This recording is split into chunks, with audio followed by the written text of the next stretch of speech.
Hello friends, welcome to Story Kid TV. आज की कहानी है जादुई लहंगे का पेड़। कहानी शुरू करने से पहले चैनल को सब्सक्राइब करना भूलिएगा नहीं। प्रीतमपुरा गांव की यह बात है। इस गांव में सुरभि नाम की एक लड़की रहती थी।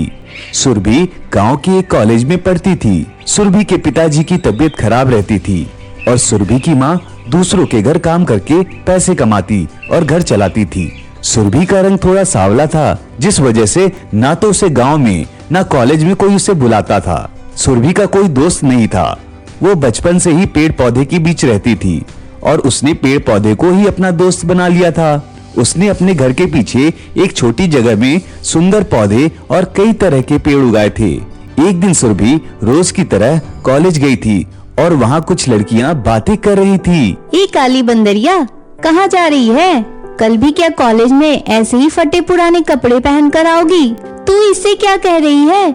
इसके पास तो रोज पहनने के लिए भी अच्छे कपड़े नहीं होते हैं, तो कल खास दिन पर यह क्या ही अच्छे कपड़े पहन कर आएगी? इसने तो कभी अच्छा लहंगा देखा भी नहीं होगा।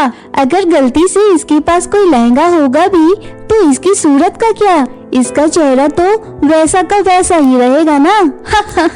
बिल्कुल काली बंदरिया जैसा। सुरभि उन दोनों की बातों से दुखी होकर वहाँ से चली जाती है और पूरे रास्ते वो अपने रंग और गरीबी पर रोती रहती है। सब लोग मुझे चिढ़ाते रहते हैं, कभी मेरे रूप को लेकर या कभी मेरे कपड़ों को लेकर या कभी मेरी गरीबी को लेकर। मैंने कभी किसी के साथ बुरा नहीं किया और ना किसी को बुरा कहा, फिर भी सब मेरे साथ ऐसा ही बर्ताव क्यों करते हैं? मेरे रंग और गरीबी की वजह से मेरी कोई दोस्त भी नहीं है। ऐसा सोचते सोचते सुरभि अपने घर पहुंच जाती है। सुरभि की उदासी उसकी माँ से छुपी नहीं रहती और वो बड़े प्यार से सुरभि से पूछती है, सुरभि मेरी बच्ची, क्या हुआ? तू इतनी दुखी क्यों है? माँ, कल मेरी कॉलेज में फैशन कंपटीशन है, जिसमें लड़कों को कुर्ता और लड़कियों को लहंगा पहनकर और तैयार होकर आना है। जिसका भी पहनावा अच्छा होगा उन्हें इनाम में ट्रॉफी और कुछ पैसे दिए जाएंगे। लेकिन मैं कल कॉलेज नहीं जाऊंगी क्योंकि मेरे पास तो रोजमर्रा के लिए ढंग के कपड़े भी नहीं हैं। मैं फटे पुराने कपड़े पहनकर जाती हूँ तो लहंगा तो बहुत दूर की बात है ना, और मेरे रंग की वजह से कोई मुझे इनाम भी नहीं देगा। मेरा बहुत मन था इसमें भाग लेने का। मैं समझ सकती हूँ बेटा, पर मैं भी मजबूर हूँ। दूसरों के घर काम करके जो पैसे मिलते हैं उससे मुश्किल से तो घर चलता है। पापा की दवाइयाँ आती है और तेरी कॉलेज की फीस भर पाती हूँ। तुझे तो पता है ना, कई बार पापा की दवाई के लिए पैसे बचे, उस वजह से हम दोनों खाना भी नहीं खाते हैं। अब उस पर मैं तुम्हें लहंगा कहाँ से ला कर दूँ? मैं अभी बाजार जा रही हूँ, अगर कम दाम में कोई सा भी सादा लहंगा दिखे तो मैं तेरे लिए ले आऊंगी। सुरभि का मन उदास हो जाता है। वह बहुत अकेला महसूस कर रही होती है, लेकिन उसके पास बात करने के लिए कोई नहीं होता। इसलिए वह अपने घर के पीछे वाले छोटे से बगीचे में चली जाती है और वहाँ बैठकर पेड़ और पौधे से बात करने लगती है और रोने लगती है। तभी वहाँ खड़े एक पुराने पेड़ से आवाज आती है, सुरभि तुम रो मत। सुरभि आवाज सुनकर डर जाती है। ये कौन बोला? सुरभि, मैं पेड़ बोल रहा हूँ। तुम जब बहुत छोटी थी तब तुमने मुझे एक पौधे के रूप में यहाँ लगाया था और उसके बाद मैं पेड़ बन गया। तुमने मेरा बहुत ख्याल रखा। जहाँ लोग आज मुझे और मेरे दोस्तों को लकड़ियों के लिए काटते हैं, वहाँ तुमने मेरे और मेरे दोस्तों की बहुत देखभाल की है। हमें अपने दोस्त जैसा समझा है, इसलिए मैं तुम्हारी मदद करना चाहता हूँ। लेकिन तुम मेरी मदद कैसे करोगे? इतना कहने पर उस पेड़ पर से 2 बीज गिरते हैं और वो दोनों बीज 2 सुंदर लहंगे में बदल जाते हैं। यह देखकर सुरभि चौंक जाती है। सुरभि, मैं तुम्हें ये 2 जादुई लहंगे दे रहा हूँ। एक लहंगे को पहनकर तुम अपने लिए कोई भी चीज मांग सकती हो और दूसरे लहंगे को पहनकर तुम दूसरों की मदद कर सकती हो। लेकिन तुम इन जादुई लहंगों का इस्तेमाल दिन में सिर्फ एक बार ही कर सकती हो। सुरभि पेड़ की बातें सुनकर बहुत खुश हो गई और उसने पेड़ का धन्यवाद किया। सुरभि उन जादुई लहंगों को लेकर अपने घर जाती है और अपनी माँ को दिखाती है। बेटा, ये लहंगा तो बहुत ही सुंदर है, लेकिन ये बहुत महंगे लग रहे हैं। तू इसे कहाँ से लेकर आई है? माँ, ये कोई आम लहंगे नहीं है, ये जादुई लहंगे हैं। फिर सुरभि अपनी माँ को जादुई पेड़ और लहंगों की सारी बातें बताती है और यह सुनकर सुरभि की माँ बहुत खुश हो जाती है। दूसरे दिन सुरभि वो जादुई लहंगे पहन लेती है और जैसे ही वो जादुई लहंगे पहनती है उसका रंग बदल जाता है, वो बहुत सुंदर लगने लगती है। इतना ही नहीं, उसके पास अपने आप उस लहंगे की मैचिंग सैंडल, चूड़ियां, कंगन और ज्वेलरी भी आ जाती है। सुरभि वो लहंगा पहनकर कॉलेज जाती है। सुरभि की सुंदरता और उसके लहंगे को देखकर कॉलेज के सभी लोग हैरान थे।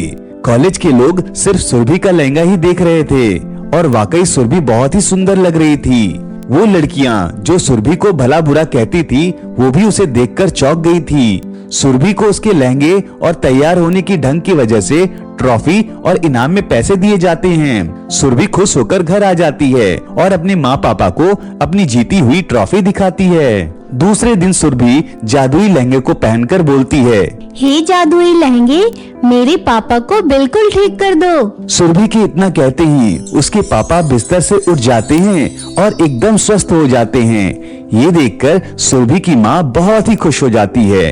अगले दिन सुरभि जादुई लहंगे को पहनकर कहती है, ओ जादुई लहंगे, मुझे एक बड़ा सा घर दे दो जिसमें हर जरूरी चीज हो और पीछे एक बड़ा और सुंदर बगीचा हो जिसमें ढेर सारे पेड़ पौधे हो। सुरभि के इतना कहते ही सुरभि का एक छोटा सा घर एक बड़े घर में बदल जाता है और जैसा उसे चाहिए था वैसे घर के पीछे सुंदर और बड़ा बगीचा आ जाता है। अब सुरभि का जीवन बिल्कुल ही बदल गया था। उसने कभी सपने में भी नहीं सोचा था कि उसका जीवन ऐसा भी हो सकता है। ये सब जादुई पेड़ और उसके जादुई लहंगे की वजह से हुआ है। मुझे जादुई पेड़ का फिर से धन्यवाद जरूर करना चाहिए। ऐसा सोचकर सुरभि पीछे वाले बगीचे में जादुई पेड़ को धन्यवाद कहने के लिए जाती है, लेकिन जब वो वहाँ पहुँचती है तो देखती है कुछ लोग सुरभि के बगीचे के पेड़ को कुल्हाड़ी लेकर काट रहे थे। यह देखकर सुरभि को बहुत गुस्सा आता है और वह उनसे कहती है, तुम लोग ये क्या कर रहे हो? तुम्हें शर्म नहीं आती है? तुम्हें पता नहीं पेड़ और पौधे हमारे पर्यावरण के लिए कितने जरूरी है और तुम इन्हें अपने मतलब के लिए काट रहे हो? ए लड़की, चल जा यहाँ से वरना तेरे लिए अच्छा नहीं होगा।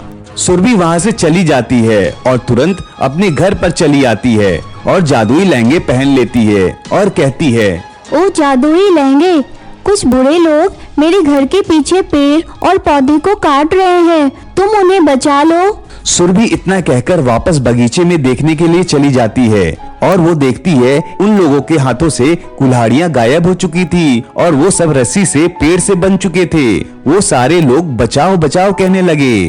जब तक तुम लोगों को अपनी गलती का एहसास नहीं हो जाता और जब तक तुम ये सब काम बंद नहीं करोगे तब तक तुम ऐसे ही बंधे रहोगे, समझे?